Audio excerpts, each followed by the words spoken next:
Hello, it's Doreen here. How is everybody? Long time no see. I'm just down here in the studio attempting to cut a whole bunch of butterflies. That's the new Tim Holtz butterfly. Where's the package? There's the beauty. That's what I'm working with.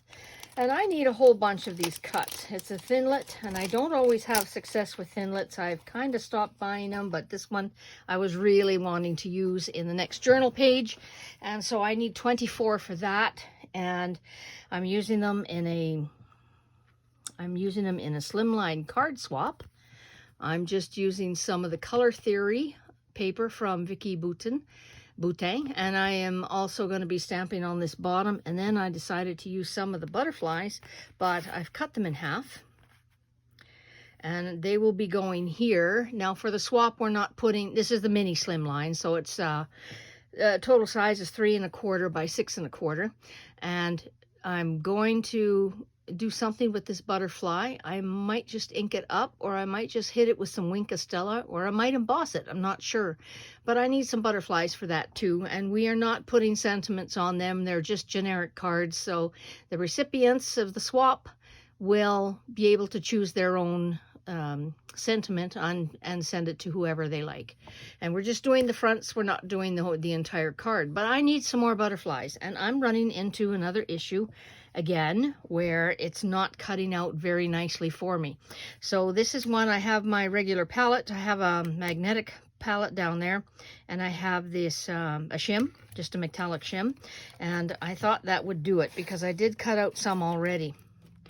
But if you can see here, I'm not going to have success. They are not going to be cutting out very well at all. So my tip for this is to use the dryer sheet technique. So what I'm doing, I'm going to leave this here upside down. I'm just going to clean off some of those. And what I'm doing is I'm taking, I like to make a pad of dryer sheets, 3 or 4 depending how it's cut. This one's cutting pretty good at the top. It's just it's just somewhere, I can't speak. It's just somewhere in the middle here on the bottom part where it's not cutting out very cleanly. So I have got 3 dryer sheets, and these happen to be scented, so they smell really good. And what I do now, I've got this, it's still in the dye, it's fine. Probably I can pull it away. Yeah. So I'm keeping it in the dye, just holding it tight.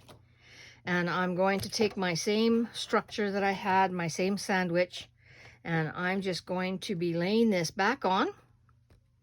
I got to do this in front of me or I'm going to flip the whole thing out. And I'm just going to lay the whole thing on. So I'm not taking anything out of the dye. I'm leaving it. I just took the paper away, but it's the same. I'm going to put it back on here again and run it through. So the cut edge, the cut part of the butterfly is down. It's on the actual dryer sheet. The dryer sheet is now part of the sandwich. So let me just get this through. And I'm not going back and forth. I'm just running it through the once. I'm going to set this aside. Let me pull off my sandwich so I can show you.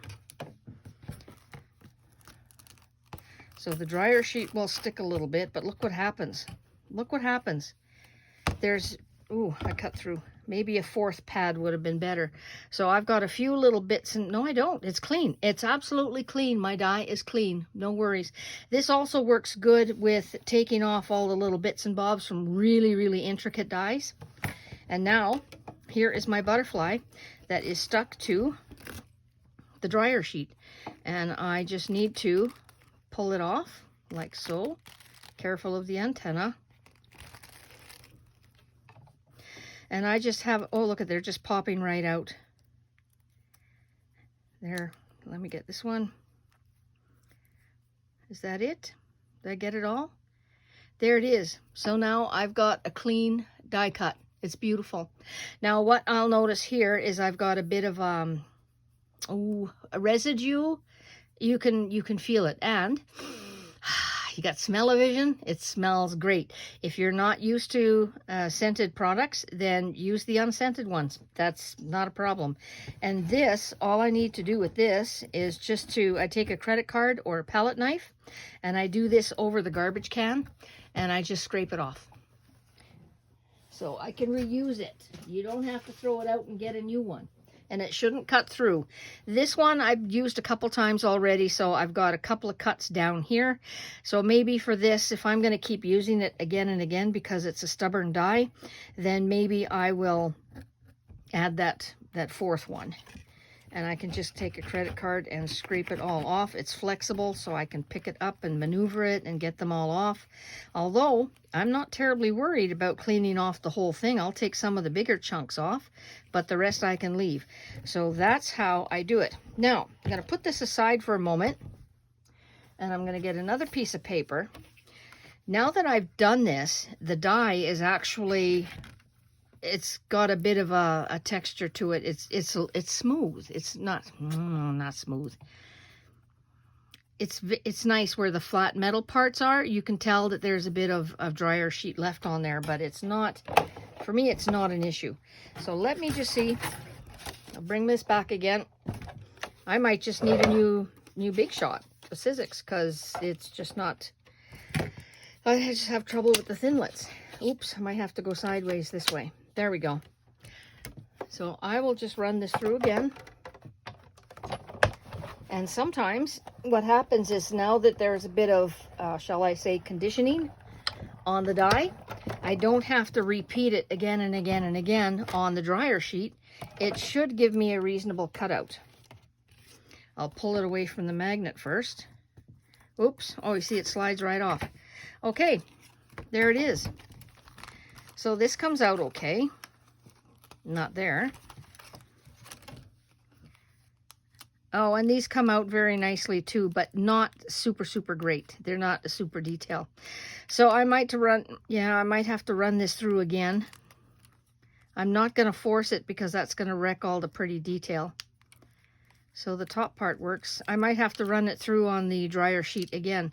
But if that's what I have to do to get some beautiful cuts and where I don't have to sit here and pick out all the little bits, or leave it for the people who are purchasing the kit to pick out all the bits.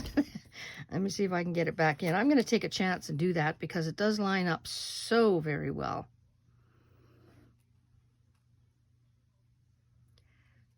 And, oh, yeah, it actually, there's some, oh, it's actually clicking into place, which is kind of neat.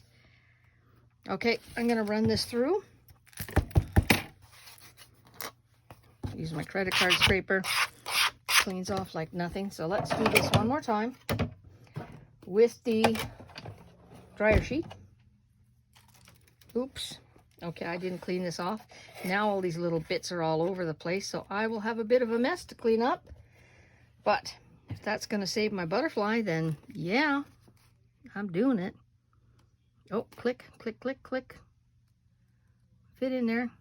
There it is. Okay, let's give that a try. Ta-da! Now, if I didn't line it up perfectly, of course, I'm going to destroy my butterfly when I cut it. But I'm taking a chance.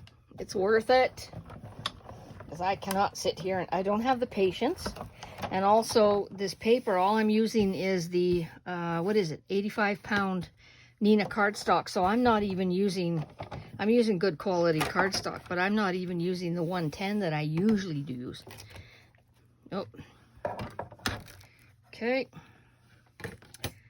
Nope, no double vision. It looks good. Man, I'm liking this. And if that's the way you can do it, wow. To get your nice butterfly. And you shouldn't be cutting through your dryer sheets. If you're using one sheet, one layer, then yeah, you're going to cut through it. And then you have to pick it off your die. But if you make a pad of 3 or 4, I don't think you need any much more than that. But 3 or 4, and that's what you get, a beautiful butterfly. Yay me. I just wanted to share that little tip with you. See you soon.